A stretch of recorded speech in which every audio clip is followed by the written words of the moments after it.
Alright, back out here. It's in the morning. There's still some frost on the windows of my parents' cars in the shade. But I want to take you around the car and give a complete update of where everything is to this point. All the previous clips I've been mentioning stuff, and I want to make sure that I show you what that is and the details and what it looks like and all that. Starting on the front with the lights, I told you they were tinted.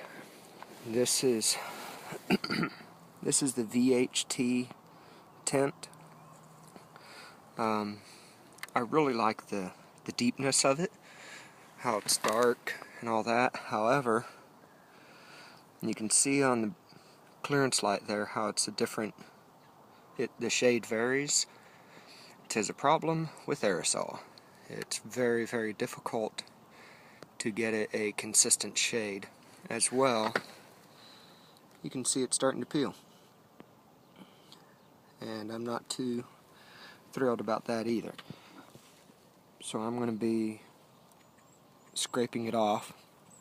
And if anybody has any ideas on how to do that, please tell me. It would be very nice to save some time on that.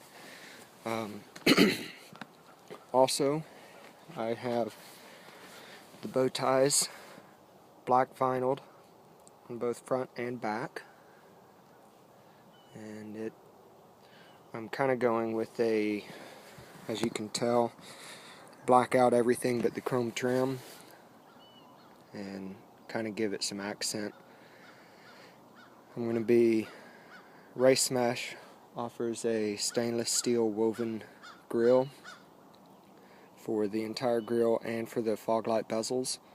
I'm going to be getting those in a while. They're about $800 for the entire set, so I kind of have to save up for that. And I'll be getting a different hood.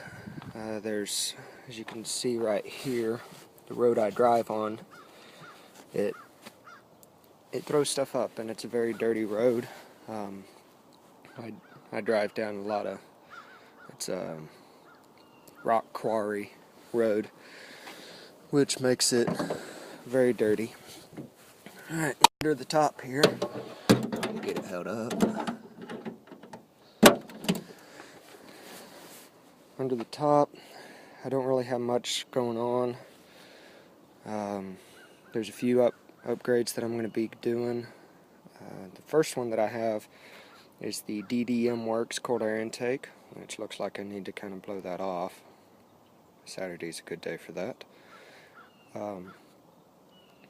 I didn't get the heat shield for it, which I kind of think I should have, but I didn't because I'm in the end wanting to get a ram air hood and do a little bit of, have it built for that, but then again I'm thinking I should have, that way they'd have something to work with, so I'm kind of tossing that around. As well, I'm going to end up getting solid engine mounts, motor mounts, and solid tranny mount, hopefully stop the wheel hop.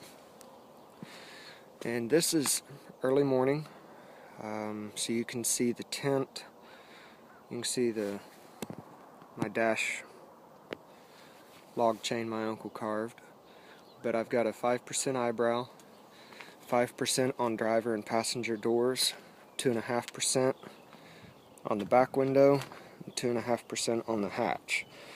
And there's my Chevy emblem blacked out as well.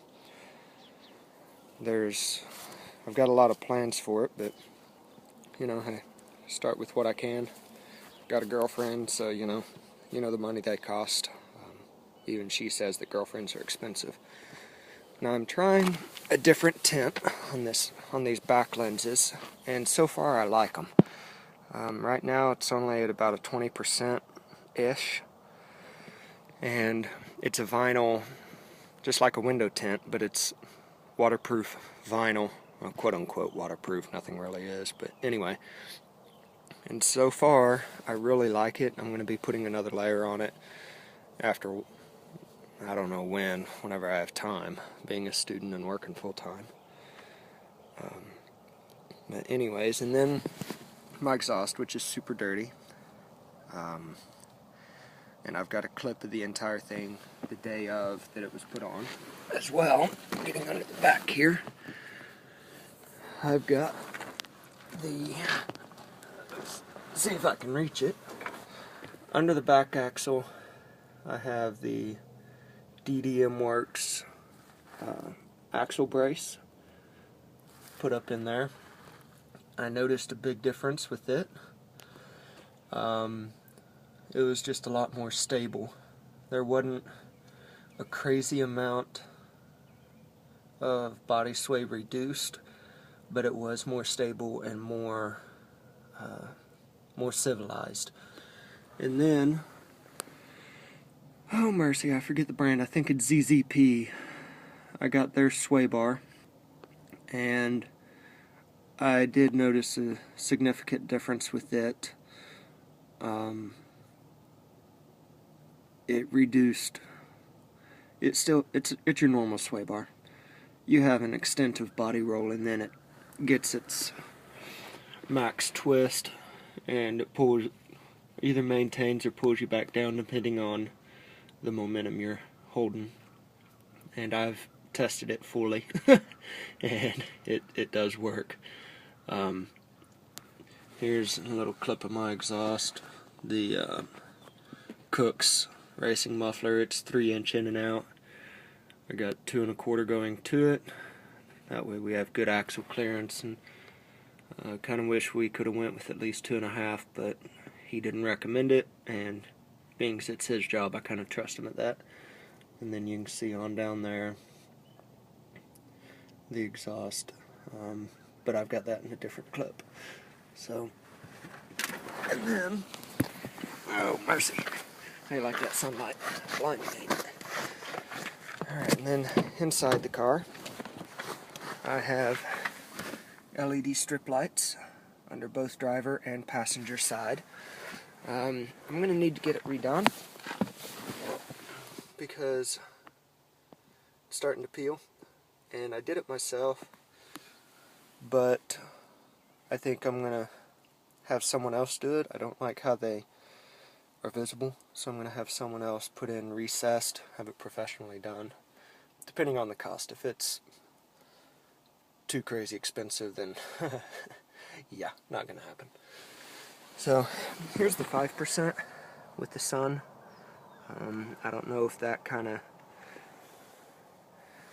a comparative here.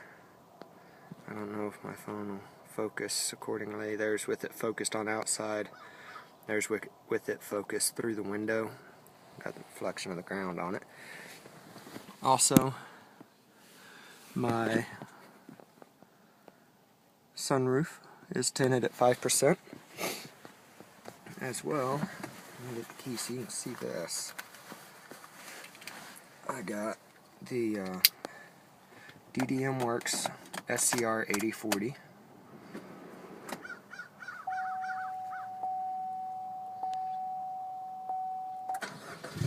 Guess I have to start it for it to work.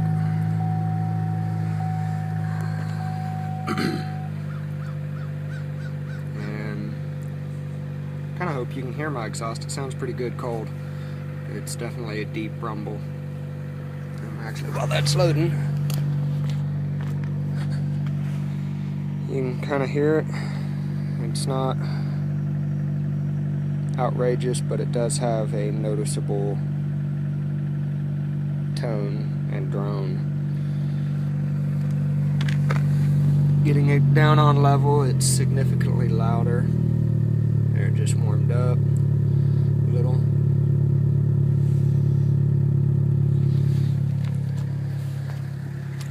Yo me gusta mucho. Alright, here's my programmer. I have it set on power level 2, which is for 93 octane and up. We only have 91 in Oklahoma. I still like the program of the level 2. It's a lot smoother and more fluid through the RPM range. Level 1 is really snappy and powerful up to about 3,000 RPM, then it cuts off. This one's pretty pretty sturdy all the way up. But I'm also going to be getting the 42-pound injectors from Bad News Racing and get those put in. That way I can run E85. I can run it now, but my lean fuel sensor, it says I'm throwing lean fuel, which, it just wears out the injectors way quicker, so I need to get those fixed before I put E85. If you run with the Sonic, if you fill up half a tank with 91 octane, half a tank with E85, and you alternate, so E85 and then 91 and then E85 and then 91 and then E85, so on and so forth, you'll bounce between 95 octane and 100 octane. The car does not like, with the stock injectors, doesn't like about 98 octane up.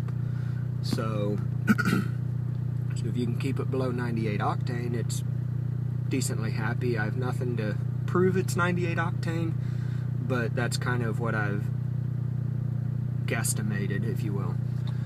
So, but anyway, that's all the updates I have on her now, and there's going to be a lot more to come. Again, I got a fantabulous girlfriend. I love her with all my heart, and she's definitely more valuable than this car, so she gets my money first. But she's not jealous of the car, so that's good. So I'll still be able to do stuff with it and make things happen. So I really hope you enjoyed this.